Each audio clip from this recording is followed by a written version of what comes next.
আসসালামু আলাইকুম সুপ্রিয় দর্শক। আওয়ামী লীগকে বাইরে রেখে নির্বাচন গ্রহণযোগ্য হবে না, আবারও এই ধরনের বক্তব্য দিয়েছেন জাতীয় পার্টির চেয়ারম্যান জি.এম. কাদের। প্রিয় দর্শক, মূলত এই ধরনের বক্তব্য দেওয়ার কারণ কি? আপনারা জানেন, আওয়ামী লীগকে নিবন্ধন বাতিল করা এবং আওয়ামী লীগকে সরকারের ইচ্ছায়, অর্থাৎ যে এক্সিকিউটিভ আদেশ রয়েছে সে এক্সিকিউটিভ আদেশের মাধ্যমে নিষিদ্ধ করার পর আওয়ামী লীগের বিভিন্ন হাজার হাজার নেতাকর্মী এখনো পর্যন্ত জেলবন্দী রয়েছেন। তার মধ্যে আমরা দেখলাম জাতীয় সংসদ নির্বাচন অনুষ্ঠিত হচ্ছে এবং যে ব্যালট পেপার, পোস্টাল ব্যালটের জন্য যে ব্যালট পেপার চাপানো হয়েছে কিংবা যে ব্যালট পেপার চাপানো হচ্ছে সেখানে আওয়ামী লীগের যেই বহুল পরিচিত প্রতীক নৌকা নেই। যদিও জাতীয় পার্টি সহ বাকি যে 14 দল আওয়ামী লীগের সঙ্গে ছিল সেই 14 দলকেও নিষিদ্ধ করার বিভিন্ন ষড়যন্ত্র চলেছে, কিন্তু শেষ পর্যন্ত সেটি সার্থক হয়নি। প্রিয় দর্শক, যখন এই নির্বাচন অনুষ্ঠিত হচ্ছে, ইতিমধ্যে আপনারা জানেন গত 22 তারিখ থেকে নির্বাচনী প্রচারণা শুরু হয়েছে। প্রার্থীরা ঘরে ঘরে যাচ্ছেন, ভোট চাচ্ছেন, সবকিছুই ঠিক আছে। আপনারা কি এখনো কোথাও দেখতে পাচ্ছেন নির্বাচনের সেই পরিবেশ, সেই আমেজ, যে আমেজ আমরা অতীতে দেখতাম? সেই আমেজ একেবারেই শূন্য। আগে যদিও নির্বাচনের পোস্টার ছাপানোর যেই নির্দেশনা ছিল, এবার সেটি নেই।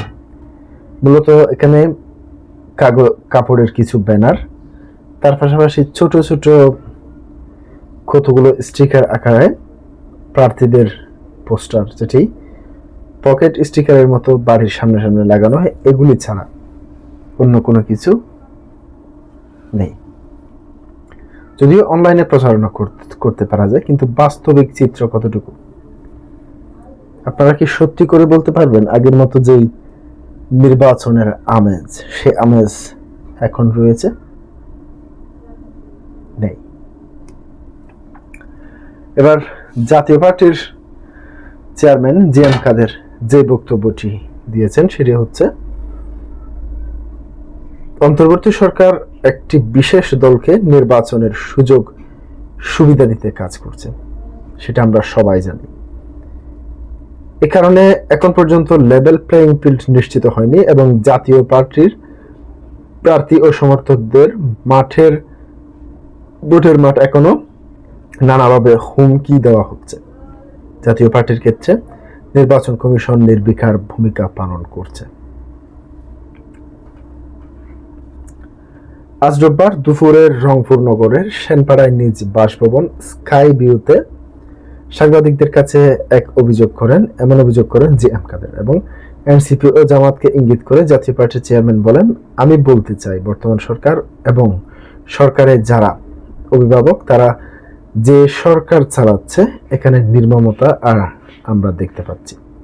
পরিকল্পিতভাবে মব সৃষ্টি করে বিভিন্নভাবে তাদের রাজনৈতিক প্রতিপক্ষকে হত্যা করা হচ্ছে এবং বিভিন্নভাবে অমানবিক আচরণ করা হচ্ছে। জি.এম. কাদেরের এ সময় কারাবন্দী নিষিদ্ধ ঘোষিত ছাত্র সংগঠন ছাত্রলীগের বাগেরহাট সদর উপজেলার সভাপতি জুয়েল হাসানকে তার স্ত্রী এবং সন্তানের মৃত্যুর ঘটনার প্যারোলে মুক্তি না দেওয়ার ঘটনা উল্লেখ করেন। তিনি বলেন, আওয়ামী লীগের একটি বিরাট অংশকে ভোটের মাঠের বাইরে রেখে নির্বাচন কখনো গ্রহণযোগ্য হবে না। যেমনটি অতীতে বিএনপির ভোটের মাঠের বাইরে রেখে করা হয়েছিল, ঠিক তেমনি এখনো করা হচ্ছে। তাহলে পরিবর্তন হলো কোথায়? গণভোটের বিষয়ে জাতীয় পার্টির চেয়ারম্যান বলেন, সরকারের তরফ থেকে সম্পূর্ণ সংবিধানের বাইরে গিয়ে হ্যাঁ ভোট দেওয়ার জন্য জনগণকে চাপ সৃষ্টি করা হচ্ছে। বর্তমান সরকার জনগণের হ্যাঁ ভোটের ম্যান্ডেট দিয়ে সংস্কারের নামে ক্ষমতা কুঙ্ক্ষিভূত করে রাখবে। তাদের সাজানো বিষয়গুলোকে পাশ কে সংসদকে নির্দেশ দেবে। তাই দেশকে বাঁচাতে না এর পক্ষে মত দিয়েছে জাতীয় পার্টি।